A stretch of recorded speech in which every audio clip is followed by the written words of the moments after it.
on this conference. I'll present the case of Balochistan, how extremism and violence has impacted the overall Baloch society at the Balochistan. I appreciate Honorable MP, Mr. Fabian, for hosting this event.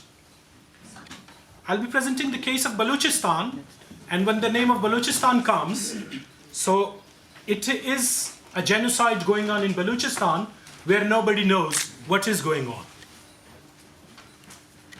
Before I start, as I'm presenting the case of Balochistan, so I would like to give a brief introduction of Balochistan, few lines of the history.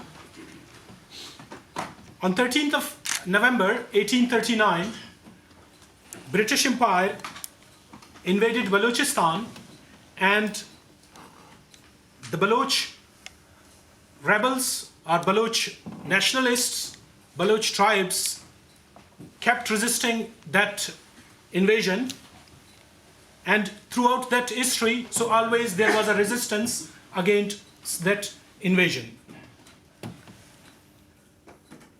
And I'll not go in deep history.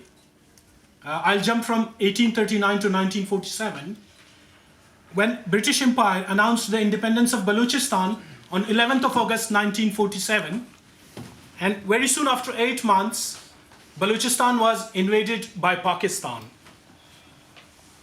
And this invasion is called, I would say it, an Islamic Brotherhood invasion.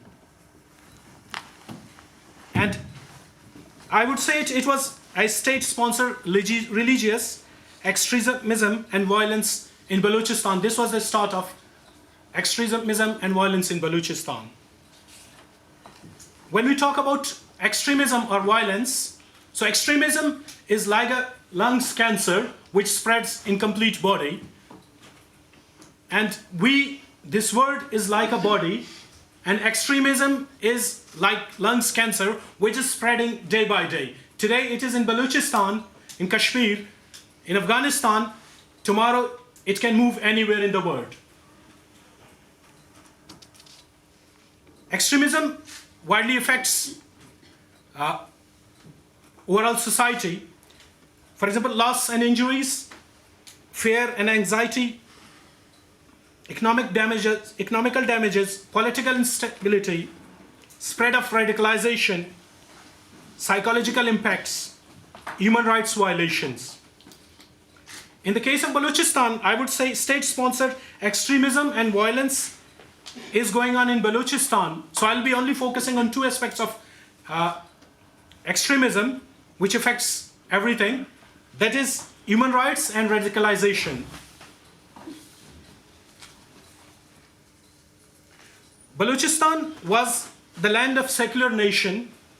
People were living with peace and harmony until Balochistan was invaded on the name of Islamic Brotherhood on 28th of March 1947. Until that, it was a secular country, but when UN banned terrorists like Hafiz Saeed with heavily guarded persons started movements in Balochistan, and international or UN banned terrorist organizations like Jamaat Dawa and other banned organizations were allowed to do charity works in Balochistan. Terrorist camps were established in Balochistan by Pakistani establishment, and after that, thousands of innocent people were killed in Balochistan. They included religious minorities, Christians, Hindus, and along with that,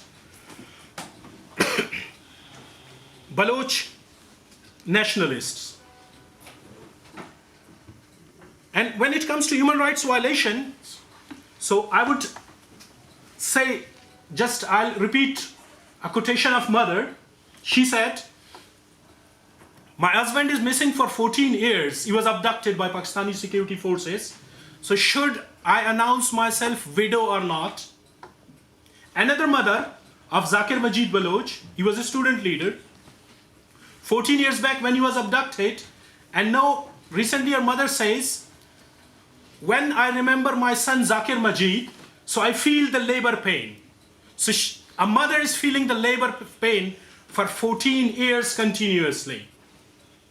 Another student leader, when he was released, he was abducted from his house, and when he was released after 7 years, so he was given 500 Pakistani rupees, which will be 1.5 pounds, and he was sorry, it was a mistake. After 7 years, he was told, sorry, it was a mistake. Pakistan has adopted kill and dump policy in Balochistan. Human rights organization Amnesty International reports it. Mass graves are found in Balochistan. Killing, abduction is very common. Women, men, children, even infants are being abducted in Balochistan. And if I give you the figure of an independent Baloch human rights organization, Voice for Baloch Missing Persons, they are the family members of those people, their family members have been abducted. They claim 50,000 people are missing in Balochistan. 50,000 people. And if we calculated this figure with the population of United Kingdom, 1.3 million people. The population of Balochistan is only 20 million, and out of 20 million, 50,000 people are missing. And if we calculate it with British population, 1.3 million people. So can you imagine? From after every 5 or 6 houses, there would be someone missing in your family members. Your friends, your relatives, someone would be missing. And the last point, which is China-Pakistan Economic Corridor, which is a face of brutality, we would say, for the people of Balochistan. Wherever the route goes from this, so over there, people are being forced to migrate, army operations, killings are going on. Thank you very much. At last, I'll take the opportunity to request the MP, is it possible to take the issue of Balochistan in the parliament? Ask the foreign secretary, our Pakistani commission over here, about human rights violations in Balochistan. Thank you very much. Thank you very much for this contribution. I like the phrase Islamic Brotherhood invasion.